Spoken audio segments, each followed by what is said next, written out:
Welcome back to Mind What Matters, where Liz and I talk all things caregiving.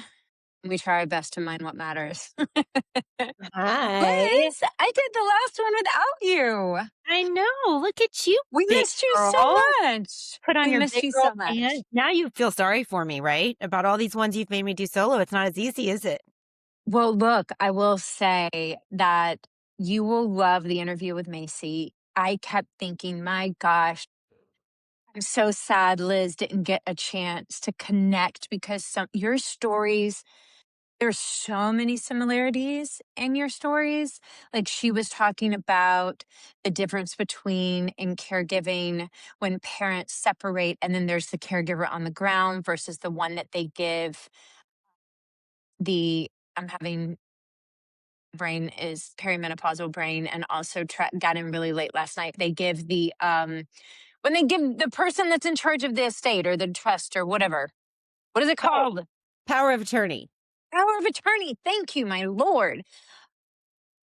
Like she helps to coach families through the trickiness of that. And boy, does she have stories. How hard that can be in family dynamics and just her energy and everything. Like, what a great advocate. I hope people really listen to that episode. But you'll get to meet Dr. Macy one day, but we missed you. Oh, well, I missed you guys. And I was sad not to be here. I was in New York, kind of just handling some meetings That's for what you're doing. Yes. We have some developments coming up, guys, that I can share with you. Maybe not this week, but hopefully we'll have some final things like on paper next week, and I can share some pretty big news with you guys. But yes, I was busy. I had my 3 kids with me in the city, and there was no time or really no place for a quiet space for this No. mama. So anyway, you guys can thank me later that I didn't stain your ears with what was going on in the background. But I'm excited to be back. I've missed you. I miss you Well, I've always. missed you. By the way, how did Gaines do in the city? Oh, we did great. Gaines always Did does he great. love it? Oh my gosh, yes. And I will say the funniest part is that Hunter has now, guys, I have like a child about to go to college, and all I can say is the child has very fine taste in life and Yes. in general. Was born a 42-year-old man and has pretty much been such his whole life. Truly. But, like, with style, like, he's such an interesting kid, and, well, not kid anymore, he's a man, but he's going off to school in the fall, and so he's passing the reins to Gaines, who's now only 10. They were, like, shopping around Soho together. Hunter was outfitting him, and No. yes, and we took him to, like, Kith, Stussy, the whole 9, I love and this. we took I Gaines don't to a love this for your bank account, but I no, do love no. this for Gaines because you and I both know, like, Gaines. I mean, first of all, I agree. Hunter has great taste, great style. And also, I love him taking his little brother around to like It's show so him the cute. ropes. It's It's so so cute, cute. but And I'm one night sorry about your bank account. he was like, "Hey mom, why don't we try omakase with Gaines?" Which my family like loves sushi, as you know, but mostly I'm like starting to loathe it because it is so freaking expensive when like that's No, what your kid wants for their birthday dinner, which it's like we teach no. them all these brain health things and we're like, eat healthy. And then when they want to, you're like, well, crap, there's no more Chick-fil-A dinners, for your kids. And we took him to own an omakase experience. And I was like, "Oh, he's gonna hate this. There's no way. We're gonna wind up getting, like, Prince Street pizza, 2 hours afterwards, he's gonna be starving." He Nikki, I had loved it. to order 5 extra rounds of nigiri because the child put it Yeah. away. And now he's Gainsies can put down. like, "Yeah, I won't eat junk food sushi anymore, mom. I only need omakase from from this point forward." Listen, as my, you've never asked me to be their godmother, but I proclaim godmother to your children. I am on board with this. I very much agree with the direction that this is heading. I do feel bad, like I said, for your bank account, but I think healthy choices are good, They are good. period. It's just so great to see, like, all these habits that we instill in them for years and years, and you think they're not listening, you think they're not paying attention. Hunter just Oh, got through yeah. working out in our weight room, And Gaines now wakes up and he'll like go walk on the treadmill for a mile or two, like, summer sports are not on and whatever. Like they're starting to listen. I mean, it's taken a decade, right, of like preaching these things, but you're starting to, Consistency matters. yeah, it really does. It Consistency matters. makes a big difference. Yeah. But anyway, I remember that when no, there's one thing I want to say to add on to that, and then one more thing I want to say before we bring on our guest. I remember having like beginning to have Hudson, my first child, and like I still think it's insane to this day that you don't take parenting courses, like that the most important job you will ever have, which is like being in charge of a life. mhm, And there's no like courses that you take. They're just like, all right, they send you home from the hospital with this little tiny baby. And I'm like, yeah, I mean, you take courses to learn how to drive, to learn how to do everything in life, except for the scariest job ever, raising a child. But I remember doing so much research. And the thing that I was said always is like consistency, consistent. When you stay consistent and you don't think that they're listening, but if your messaging is consistent, yep, and that can go in the opposite direction in a very negative way when you're indoctrinating your child into really scary beliefs.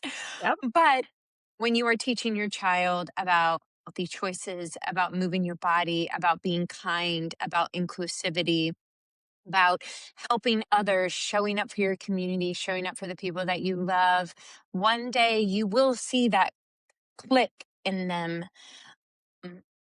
And that's a really proud parenting moment. Also, I have to say, if you guys did not see my post, and Lizzie Humphreys had a birthday. She's a birthday girl. 1 year older. And I'm trying not to like, for a minute, I was like, God, 46. This like feels older, like it's the first Hmm. day, in my opinion, where I'm like, okay, like when you're just like still your late 30s, you're like, ah, I'm hanging on. I'm still kind of cute. And then 40 hits and you're like, okay, this isn't the worst thing. 40 is the new 30. And then 44 hits and you're kind of like, well, what the hell just happened to my skin and my metabolism? And everything's going to shit. Oh my God. And then 45 comes and you're like, well, it kind of already went to shit last year. So you're used to that and your skin just continues to change. I guess swear there's something magical about that number. 44 is crazy. But 46, I'm like, okay, like I'm on the downhill slide to 50. I'm going to be 50 in 4 years. And I spent a lot of time like really thinking about what do I want out of this next, phase of my life. But you a should be thinking about. I've had a season where people have had a tremendous number of like demands on me. And I think where I've landed is the most important thing to me this year. And, you guys can both, the guests that we're about to have, you're listening right now, you can help hold me accountable too. But I really just want to be all there, full of heart, full of grace, and full of passion for my people. And Amen. I think, I even wrote a list, and I think that my number two was when I fail at number one, or try again, just do it better, Mm.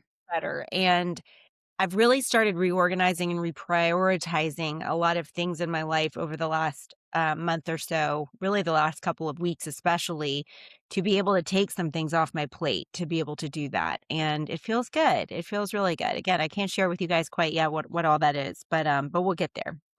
But thank you. I love this. I do think that one of the hard look, getting years older is a it is a gift, it is a It's a blessing, gift, it is not huge gift. granted to us all. You and I both know this. Me losing a dad far too young, me working at a children's hospital. I think I have a constant reminder all the time. It doesn't matter your age, oxygen in your lungs is not a given. Mm-mm. But I think there is something beautiful about aging where, yeah, it comes with like perimenopause or menopause or osteoporosis and all these things we have to think about all the time, and skin and hair and keeping ourselves in, like, all of a sudden our regime that we have to do every single day gets longer. Like, now we got to go to the doctor and get blood work 6 times a year. What? But I think the beauty of it is we get really honed in on what matters most. Mhm. And I think for me, especially what has hit me recently is letting go of saving people that cannot save themselves or will not save themselves. Right. The other one is fighting for people who would not fight me Mhm. if the tables were turned.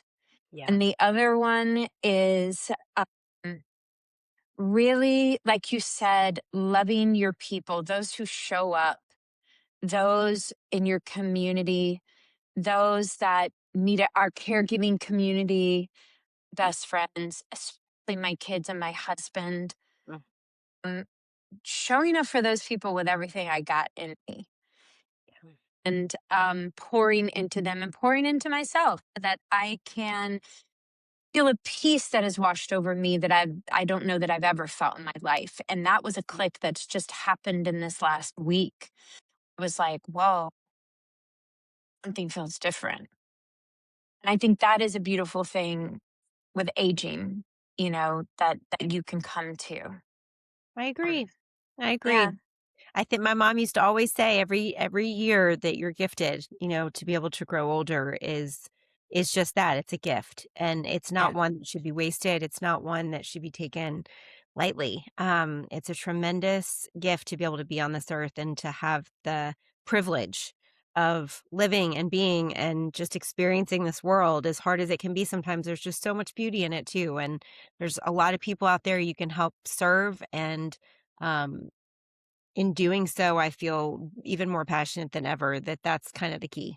I really think it's in serving others that you find the most profound happiness. And we could go into a whole other thing Mm. about why that's good for your brain too. But the more you serve others, and I don't mean like 100 others, but I mean like take a look at your phone, look at the top 5 people that you consistently text and lean on and care for and that cares for you and spend your time there.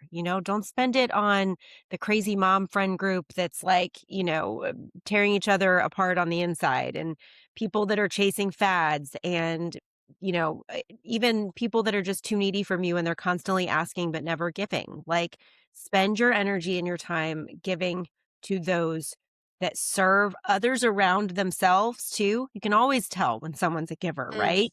You can look at their life and be able to see like what is it they're doing for the world. And if you're constantly spending time and energy on people that like are really all about themselves, that's going to rub off on you. So Well, anyway. and really where that comes from, that place that I don't know about anybody else, but I think that pulling at that thread inside of me of why am I spending so much time trying to save and please and earn from people who have shown me over and over and over again that they don't care about me in that same way. Why am I not seeing this? It is whatever that relationship is in your life where you did not get that. Mhm. If you do not go back and heal that little girl in you that did Yeah. not get what she needed, that really important relationship in her life, or where that was lost or where that was broken, that little girl is going to be searching for it out in the world and clinging to that people pleasing and others and trying so hard to earn that love Mhm. from someone. And the truth of the matter is, you are going to waste your time. Yep. Yep. When people show you who they are, believe them. And it does not mean that you carry any resentment in your heart for them. You just see them, you bless and release, right? Mhm. And you turn your attention and your focus on the people that are consistently showing up for you. And you pour into that and you pour into them. And I think you will begin to see that people pleasing falling away. And then at the same time, you are reparenting and healing the little girl inside of you because you are now the parent of her. Right. You're Right. responsible for her now. Nobody's going to come save you. You have to save yourself. Yeah. And that's how we begin to do that. Ooh, Well I love said. this intro. Well Um, said. Yeah, we do Let's have a bring our guest in. We do have a guest in, and her name is Sarah Maguire Marston. She lives in St. Augustine, Florida, with her husband, her two kids, her two cats, and two dogs. Sarah graduated with her master's in education from the, I have to say it, but I don't want to, University of Florida. I just have to say, go dogs. But good for you, Sarah. And then traveled and taught English as a second language. She met her British husband in China. And they went back and forth between London and Florida before settling in St. Augustine, where her extensive family lives. She works as a media specialist at a Title I elementary school. Shout out to teachers. To her family and friends, her favorite things in the world are books, the beach, and the Florida Gators. Sarah wrote her first children's book manuscript on an airplane to Ireland at 21 years old, but it wasn't until her mother's temporal dementia with primary progressive aphasia advanced that she knew she wanted to seriously focus, she wanted to publish books for children to fill holes in what was currently available for certain topics, exactly those of a sensitive nature. Welcome to Mind What Matters, Sarah. Thank you for being here. Hi, yes, thank Hi, you for having Sarah. me. Hello.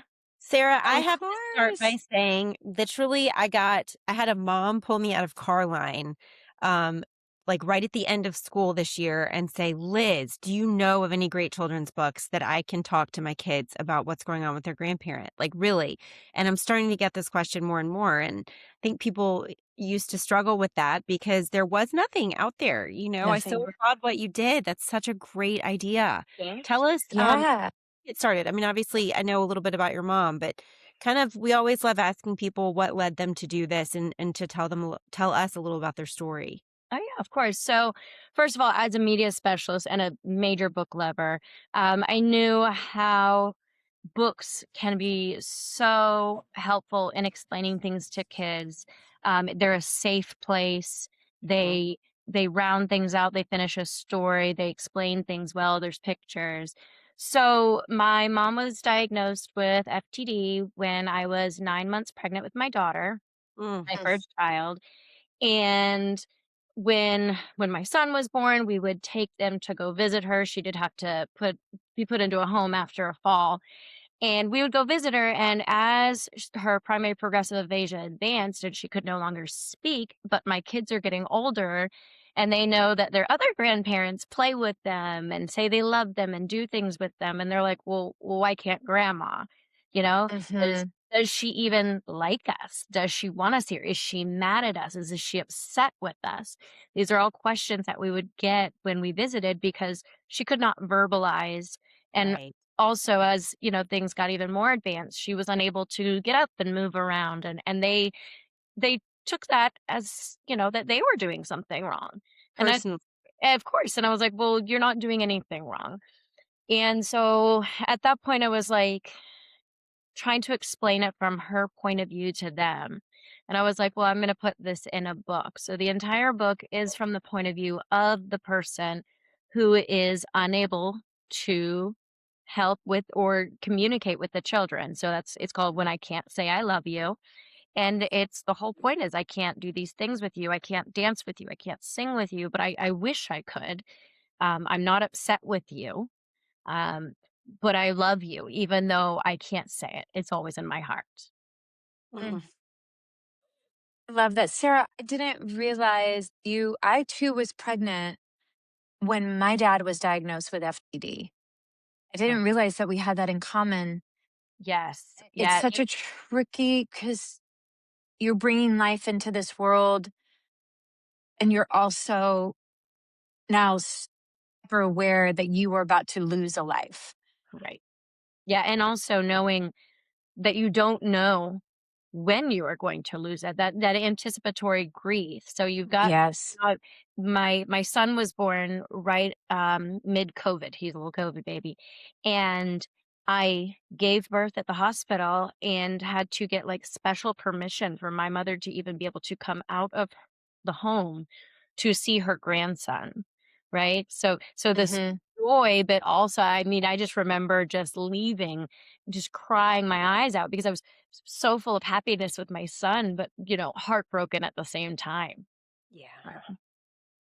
It's such a Mm, big, like, I remember between my first and my second being born, the difference in my mom's decline. My mom had Alzheimer's Okay. early onset, and, like, with my first, she was so helpful, she came, she, like, practically moved in with me for a week, and I still remember, like, crying my eyes out when she went to leave to drive back to Connecticut. I just was standing in my back door crying and, just going, mm, "How am I gonna do this without her? She's been here for a week with me, helping me through every right. feeding and every changing and bath and, all the things." And then when my second was born, she was still unbelievably helpful.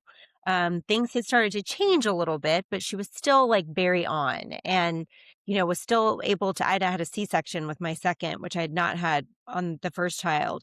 And so I was kind of like laid up. I was in rough shape. And, she just waited on me hand and foot and lived at my house for 2 weeks, I think, and Mm. took care of me and the baby. And so then I had my third, and she didn't even want to go to the hospital. And it was 5 years later. And the dichotomy of like realizing when I left the hospital, I just remember calling my best friend. Like I sort of knew that my house, my Nashville best friend, Nikki. But I remember calling her as I was leaving the hospital and saying, I know my house is probably a freaking wreck because I mean, I think my dad or maybe my mother-in-law had been there with my other two kids and the dogs. And I knew it was probably total chaos there. And I was like, as you are, just anyway, coming up from the hospital, I had another C-section and I just was anxious about it. And instead of being able to, mom, Excuse me. bless you. I had Thank to you. call a friend and Yeah. be like, "Can you come over and like just Yeah. help me like into the shower?" And Yeah. it's just these vulnerable moments, and the first time you do them without your mom, it hurts, Yeah. and it's really hard. Yeah. Like it's just such a vulnerable feeling becoming a new mother anyway. And Mhm. then having to see that like stark change between life and death, like here you are holding a newborn and you're standing at a care facility. Like I really can't imagine what that would have been like. That's really hard. At Yeah. least I wasn't having to, like, see it, like, it was sort of just her absence there was what hurt, Mhm. but having to, like, stand there like that, and your emotions are already all over the place, like, that's Mm. really hard. I'm so sorry, my heart goes out to you in that moment. I wish I could have hugged you. Yeah. Yes, absolutely. And also, I will say it is really hard to explain. I know with my father, you know, I'm to my kids, the questions of like you said, why isn't Papa, why doesn't he know our names? Why can't he speak? Mhm. Why, all of those questions. I just love that you decided to put it in a book for kids. I too love books. I think they're so powerful. And um and that so much can be said in a book that even when we have those conversations with our kids, sometimes it's hard to understand. So tell us a little bit because you self-published this, right? Dead, yes. And what made you go that route? And also, what an empowering Publishing thing to just be sucks. like, to be like, I'm just going to do this myself. And that's pretty much what it was. So I wrote a book years ago and, it kind of gets put on the burner. But at one point I was like, yeah, I'm really going to get this published. And I started sending out manuscripts and either you get no response, it gets sent back, like you get nothing.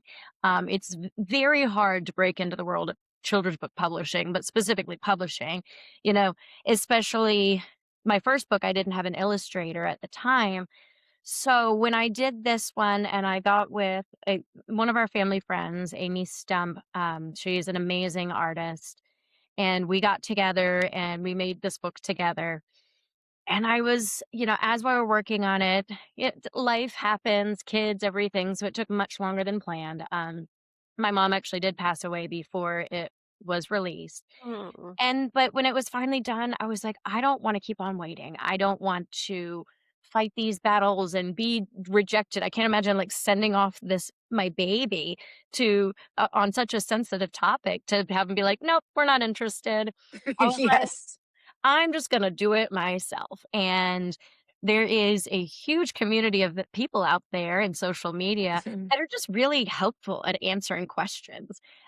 When I got my first batch of books and I didn't have text on the spine, and I was like, how can I do this? They're like, oh, honey, here's how you do it. Like, explained it perfectly. And I was like, oh, thank you. Um, so it was just, I wanted to get it done and I wanted to get it out there and I didn't want to wait. I'm not a very patient person. So yeah, I went the self-publishing route and it's an adventure. Um, it's a you have to work a lot harder to get your Yeah. out there. But I thought it was important enough to do it myself rather than hope and it never to come out the traditional publishing way. So Yeah, How's I it love that. going?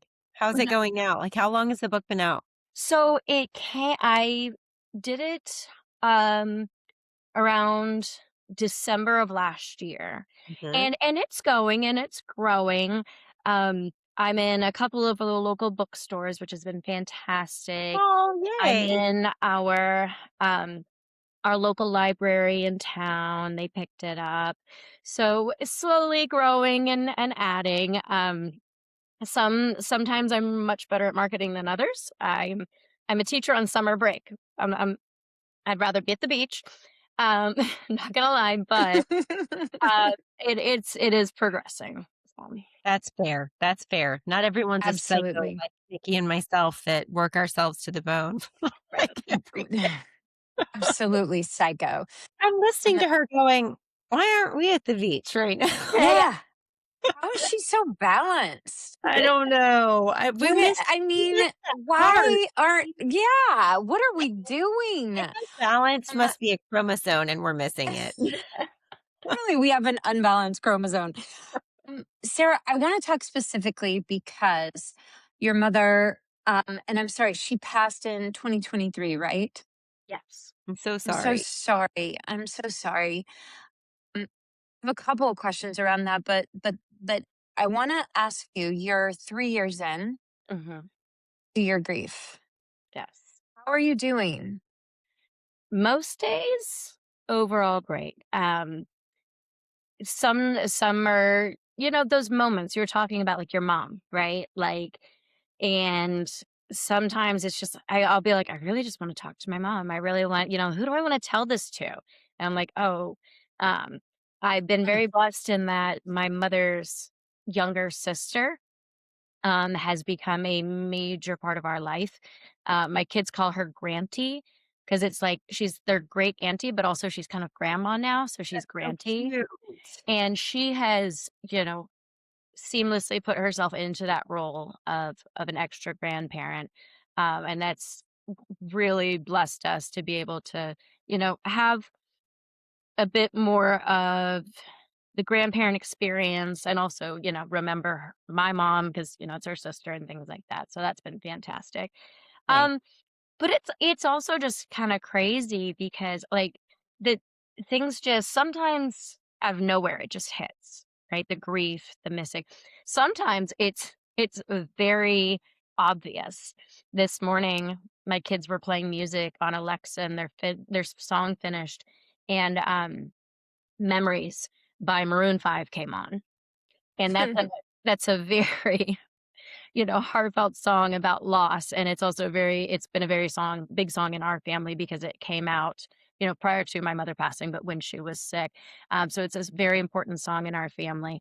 And it came on, and I think I was about to like fuss at the kids for something. And it was kind of like, okay, stop, take a minute, you know, think about it, center yourself, focus on the good, right? And let that other stuff go. So seeing those little signs always makes it a little bit better. I was just gonna say, you know, those there's a moment in time of your grief where when those signs show, it doesn't bring you to your knees as much as it helps you to just keep going. Mhm. Like it's like that sprinkle that you need, that, "Hey, I'm still here. I'm never gonna leave you," you know.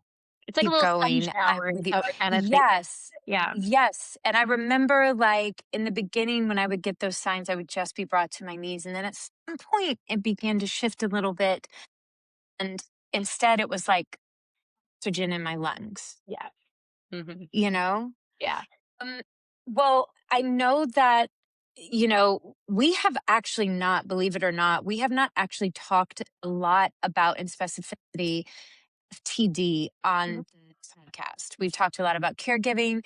We've Yeah. talked a lot about, Alzheimer's and dementia, all of that.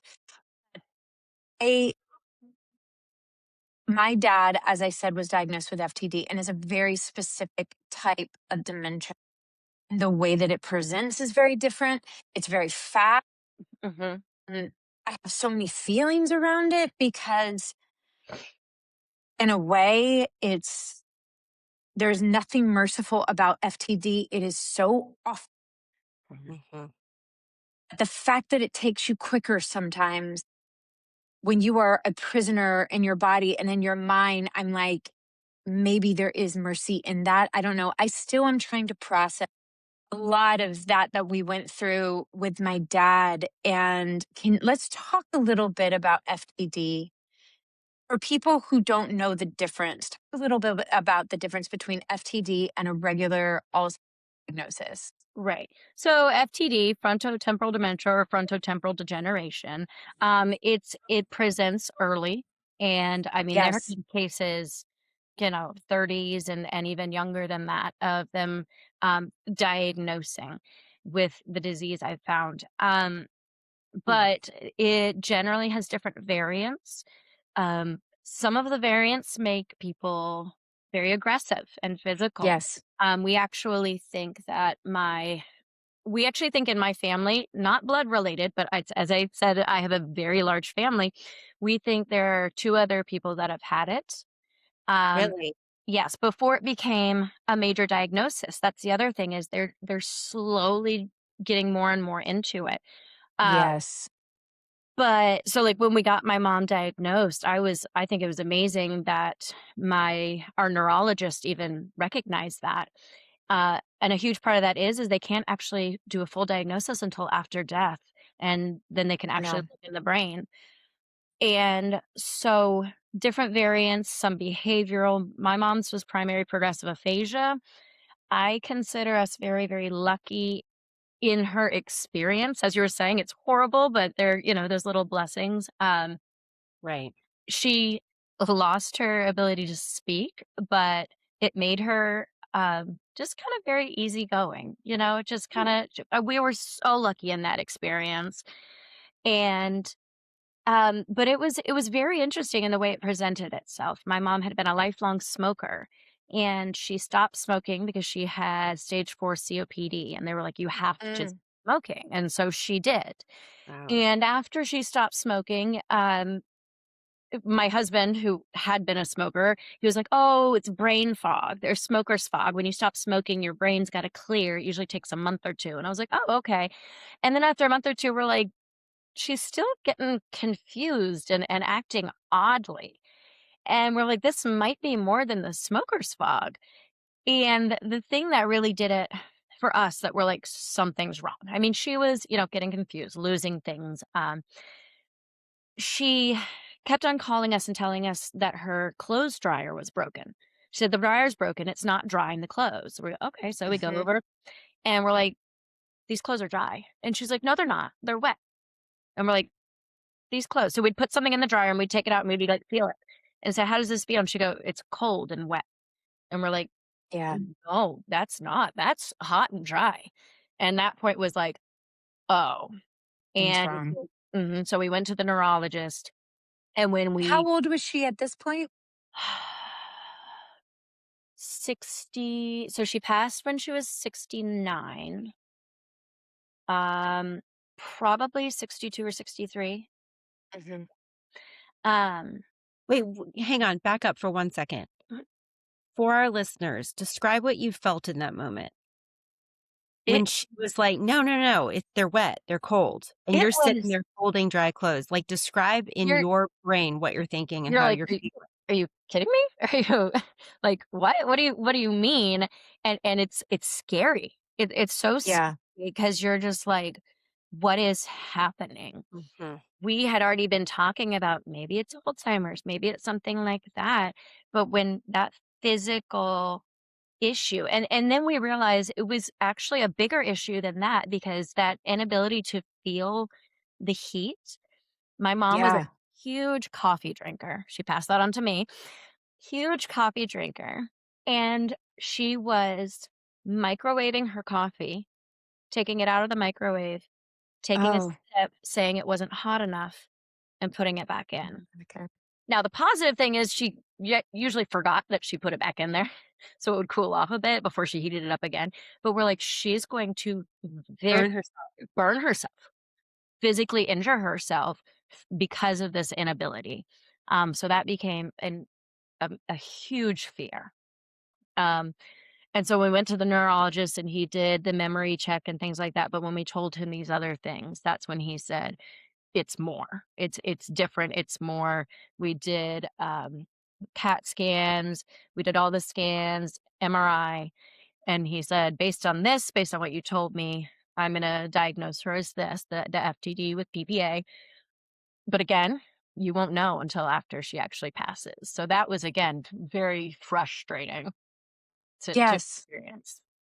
Yeah. It is very frustrating and right now, like it has been for a Mhm. very long time. And I think that, part of the reason why Liz and I keep doing the podcast is, and also talking about these things, is because there are millions of people out there who are going to neurologists Mhm. and are being sent away with a half diagnosis of something, Right. or, well, it's definitely dementia, but we don't really know what kind, and we can't really tell, and we don't really know if there's medication. There is this medication, but then there's these risks. So I don't know. It's up to you. There's really nothing more to. Here's the brochure. You know, So many good brochures, luck. Good all the luck. Yeah, so brochures. many brochures. Yeah. By the Yeah. way, a caregiving memoir, a good name of it could be so many brochures. Because they don't have the answers, because they don't have the education. The money has not been poured into research and innovation for it.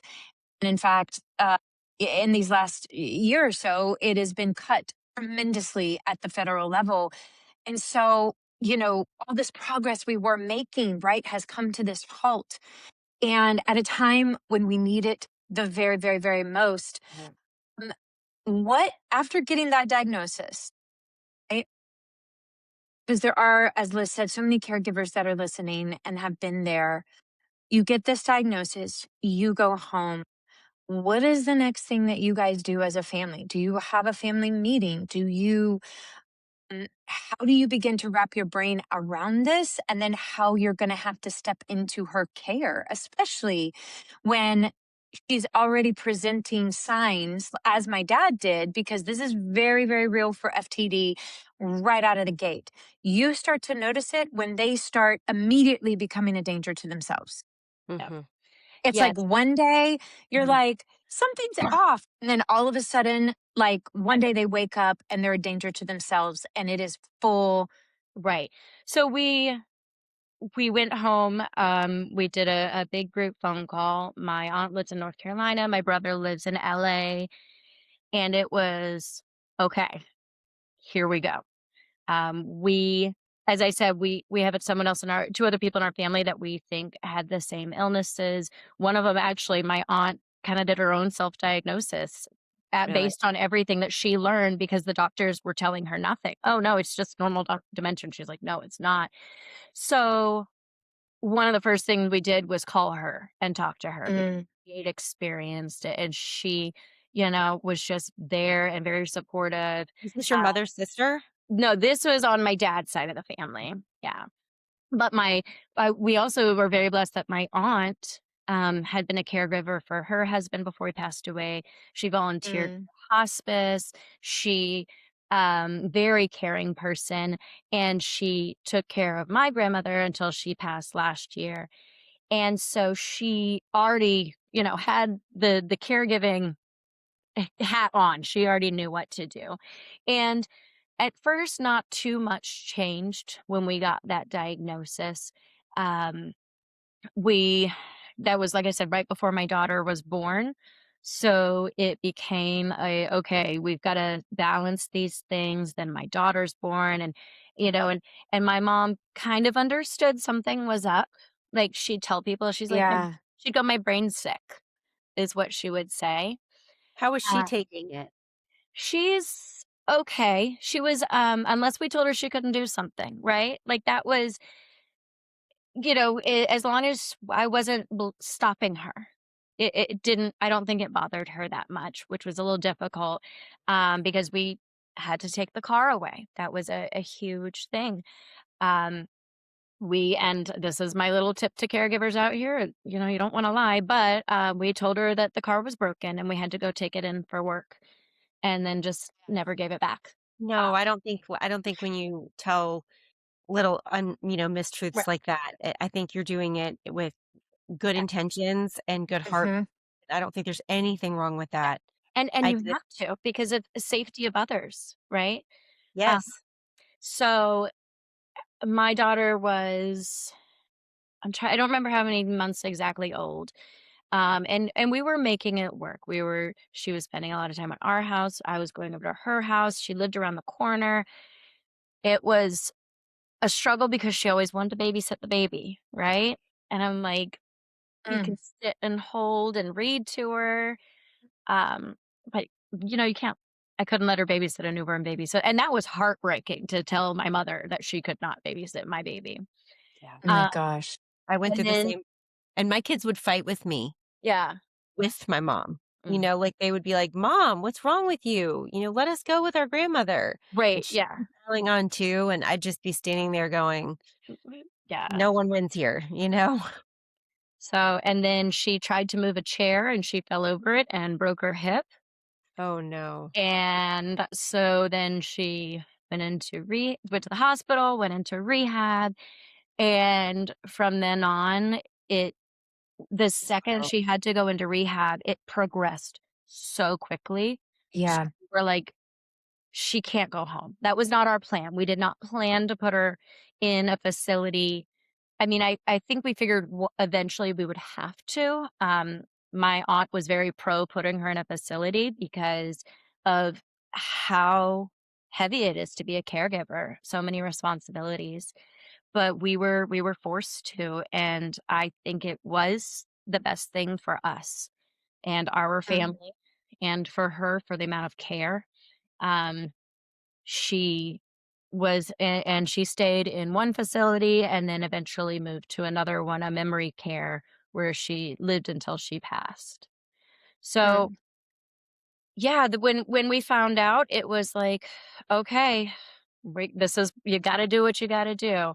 And it really helped. We were all on the same page. I think I've talked to, Oh, that's huge. right, yeah, Huge. There's so and many families where that is not the case. And when you have a family where everybody is all hands on the same page, that is such a miracle and it's such a gift. yeah, and it really is. yeah, we my like I said, my brother lives across the country, my aunt lives out of town, and so I was the power of attorney, and they were like, "Yes, Sarah, you get to choose. We trust Mhm. you, we'll make it work." And so that was the one of the most helpful things to this entire experience, is that I was the sole decision maker. I didn't have to argue with somebody. My parents are divorced. It kinda helped out. I didn't, have to deal with a partner, because one of my friends Mhm. is actually starting to experience this, and she's, battling a bit with her father over the care of her mother. And, obviously, he's the husband. He's like, "I got this. I can do this." And she's like, Yeah. You don't got this. "Yeah, you're not going to very soon." Yeah. So Yeah. we didn't have that battle, luckily. That's good. Mhm. That's huge. I mean, I'm really thankful for you for that. I think a lot of spouses, if you're listening to this and you're like, "Oh, that sounds like my dad," think about your own spouse and how much you love them and how Mm. much getting into bed every night and, winding your feet around theirs and curling up next to them and, laying your head on their shoulder or whatever it is. And then you think about that sending that away, knowing they're still alive Right. and that they're somewhere else 2 or 3 miles down the road in a bed Oof. alone.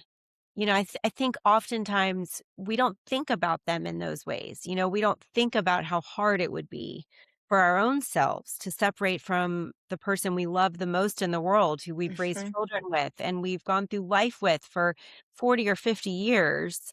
No Mm. wonder, it can give Yeah. you so much more compassion when you Mhm. think about it in those terms. And it does become very tricky because in one sense you're wanting to protect the other spouse's longevity and their health and their well-being and their happiness, and in some cases even their safety, right? Yeah.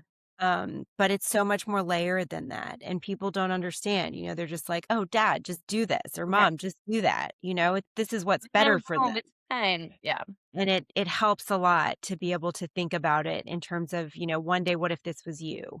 And I often coach when I'm coaching families about this stuff, I always say, like, think about it, actually consider losing your spouse overnight, to a facility somewhere, like a cold facility. And imagine yourself laying in your bed with Mhm. them somewhere else and how hard that would be. So it doesn't always solve the problem, of course, but it does help when like families can sort of begin to empathize with the other side of, when there is conflict and when there is a situation that requires there to be kind of mutual understanding and maybe a different perspective needs to be heard. I think everyone Yeah. who's fighting in a family over any of this stuff, and it happens so often, it happens more than I wish it would. Um, but I feel that most people could just benefit so much from beginning to think about how this impacts like the other person's perspective. Like, where are they coming at this from? Right. And the minute you can start to empathize with another person's reality, then all of a sudden that just like lessens the chaos, right? It lessens the emotional volatility in the situation, Right. which is never a bad thing. No, and also I'll say, like, you're in the midst of a crisis and a diagnosis, and every single person around that loved one, right? People have done work on themselves. People have gone to therapy. Some people have not. Some people, you know what I mean? Like, everybody's coming to the table with their own baggage, their own traumas, sometimes deeply unhealed. And there are some people that can soften inside of that can put themselves in somebody else's shoes. And then you can see with others that it just hardens the Mhm. edges for them. And they get very, well, this is what we have to do. And we have, almost as if, like, they're in a way to protect themselves, even Mhm. mm, what is happening, so that they don't have to look directly at it or feel the weight of what this is doing internally to them. Mhm. And when you have that circle, it can often be so hard to navigate that. I was just thinking about your book and thinking about something that I learned on my journey with my dad with FTD, especially because with aphasia, you no longer can speak. And that loss goes pretty, like, early on. At least it did for us. It was a long time where maybe he could get a word here and a word there, and, or a short sentence here, or maybe he would remember the lines of lyrics if a song was on, but like didn't know my name, didn't know my relationship to him. That all begins to go downhill, like, really fast.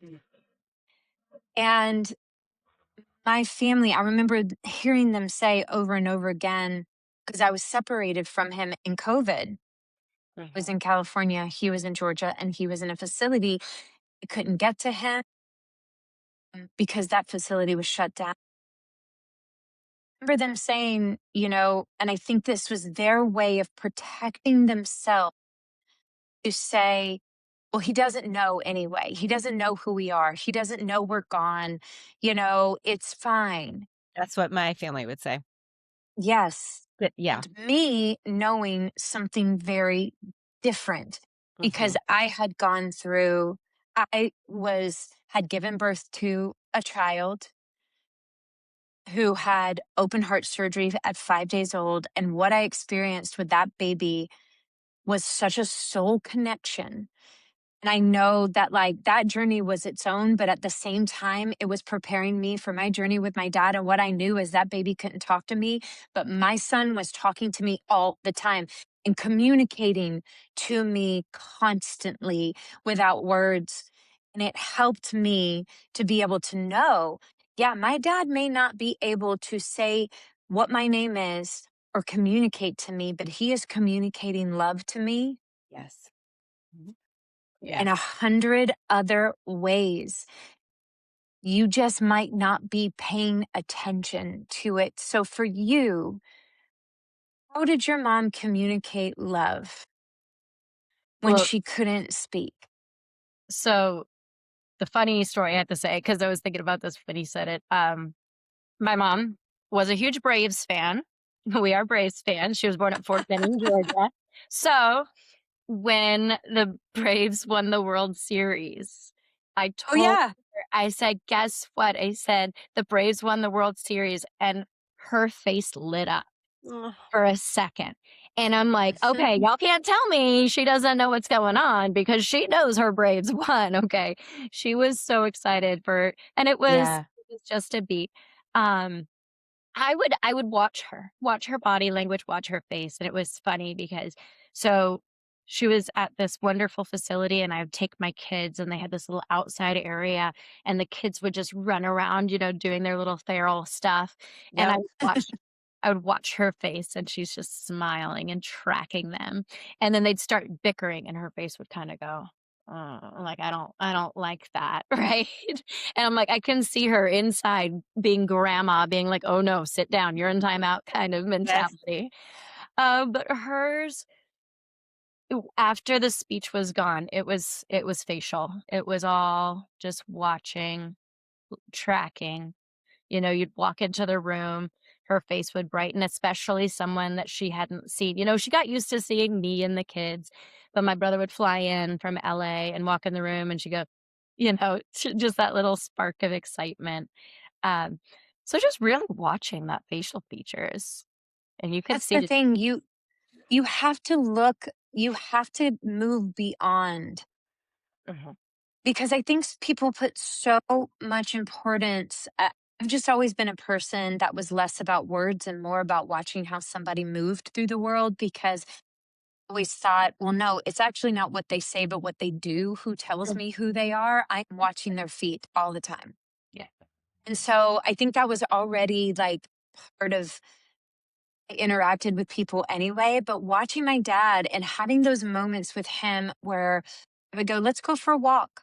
And he would link arms with me. same. And then, right? And we would walk. And I would think maybe he's tired. And I would be like, okay, dad, and I would take him to go towards the rocking chairs to sit down. And he would hold tight and link arms with me, which he wouldn't do with the caregivers at the facility or Mm. other people that wanted to take walks with him, but he did it with me. And he may not have known my name or my relationship to him, but what he did know was I was someone that he loved deeply, I was trusted. someone who was safe, exactly, and someone that he trusted. His soul knew Mhm. that.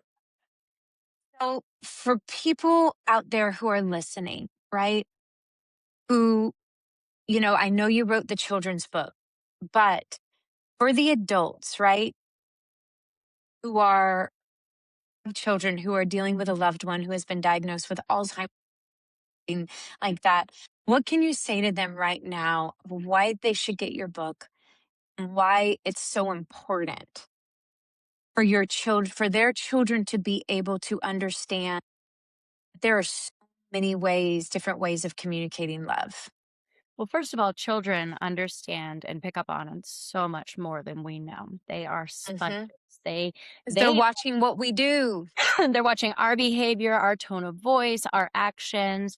They know when something's wrong. I mean, we'll drive past the facility where my mom was, and sometimes I get a little upset. And my daughter's like, "Are you okay?" Like, and she's Yeah.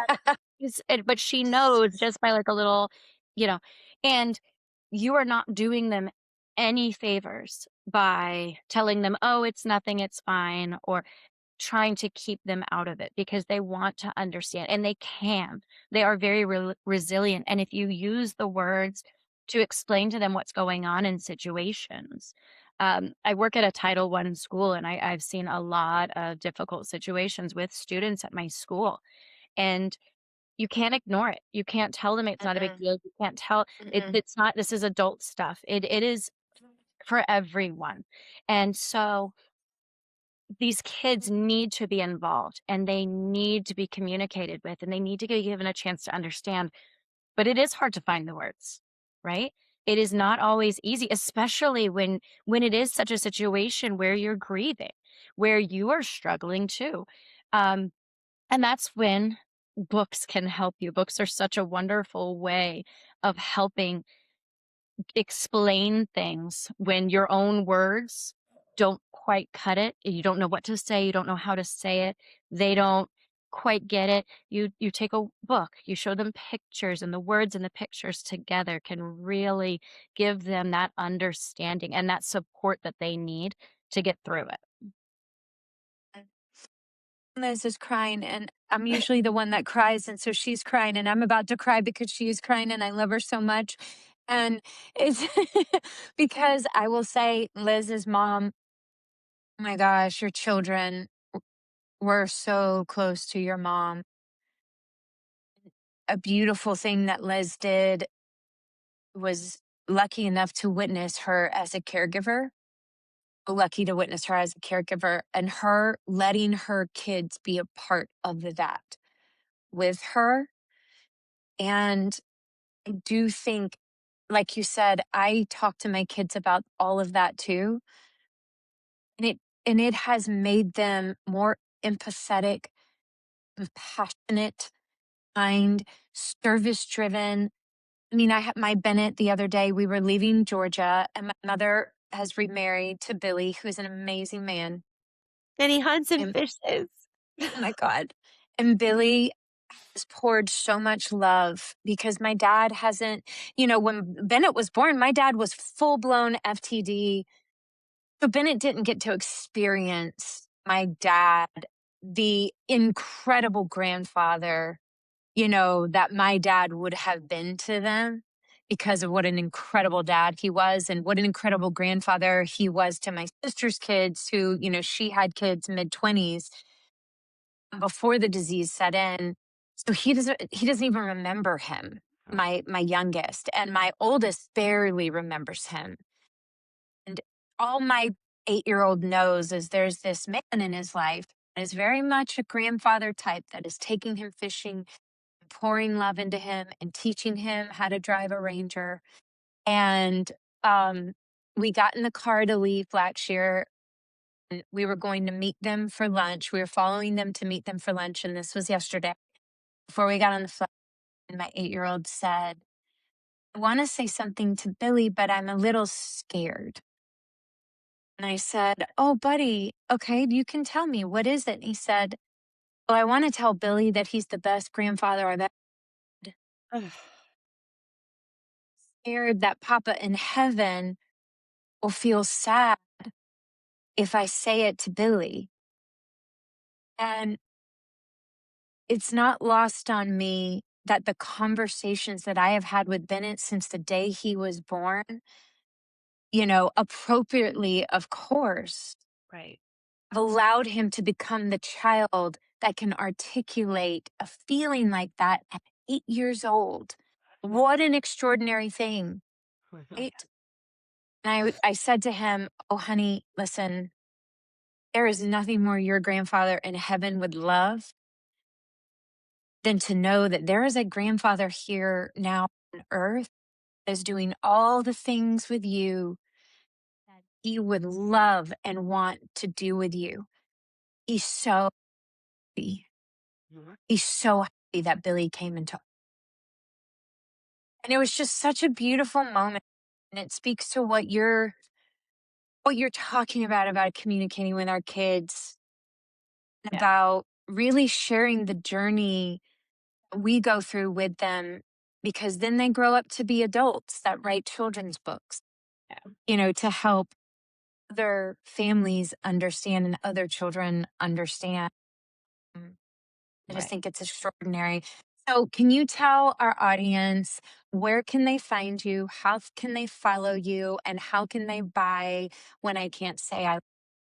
Yeah, so I have an Instagram, I have a TikTok, a Facebook page, a website. It's sarahmaguiremarstonauthor.com. I'm a wordy person, clearly. And and the book's available on Amazon or on my social media. I also have a link to get it direct from Ingram Sparks, which is the self-publishing company that I use. Or if in you're St. Augustine, it's at Book in Hand or Buy the Book. Or is there one last thing you would like to say to caregivers and families out there before we go? Give yourself grace. Give the kids grace. Focus on the positives. Focus on making positive memories with them. It might be as simple as when I used to we used to go visit my mom, we always took like a Happy Meal. So they had like a snack and they're eating and they're playing. I didn't force them to sit there and hold her hand as she's sitting in a wheelchair and can't move. They had fun being around her. She had fun watching them. And now, I mean, she's been gone since 2023. And my kids, they still are like, I miss grandma. I love grandma. They don't remember that she's stuck in a chair. Okay, guys, I want to say something too before I've been mute the last 10 minutes because I was collectively getting my stuff together. But I did go quiet for a minute and I found myself getting so emotional when you were talking about the level of connectivity that is still there when so many other people might be like, there's no reason, there's no reason. And my mom died in 2023 too. It hadn't been quite 3 years yet, but we're getting there. And this was a very volatile time of the year because she died in September. So July into August was just It was so bad. hard. So many reasons. And there were a lot of really painful moments. And I found myself thinking back to the way that I was still connecting with her then, because my mom went down rapidly, very fast, in the last 6 months of her life, really the last year. Um, but what I want to say, and I'm going to do my best to say it without crying like Nikki, because what a loser she is. She is the one always crying. Never like this, but God, I was like grabbed by the short and curlies. I don't know what it was. It's just that remembering of the way we connected. And I know Nikki, you feel the same. And I know Sarah, you would feel the same. And I feel that this is what ties everyone that's been a caregiver together for life. Time can pass and like life goes on, right? And you forget you can forget how just unbelievably powerful those moments are when you're still connecting with your loved one at the end, when so much is gone and so much has been taken, but your soul still finds theirs. And there's so much beauty in that. And so for you, if you're a caregiver now and you are in that phase of just thinking, how can I get through this? How am I ever going to do another day? Um, Sarah, I know you feel this way. Nikki, I know for certain you feel this way. And I definitely feel this way. I would give anything I have to go back and spend one afternoon on the worst day that my mom Yeah. had. I'd give anything. And I'm not saying it's even just necessarily to be with her in that phase, because that surely wasn't beautiful. But the love that was still there is, and always will. And it's what can transform this whole experience if you will let it. And if you will submit and give yourself over to the experience and really allow it to shift and to change you. I mean, look, I'm 3 years later, just still totally brought to tears by even just thinking about it.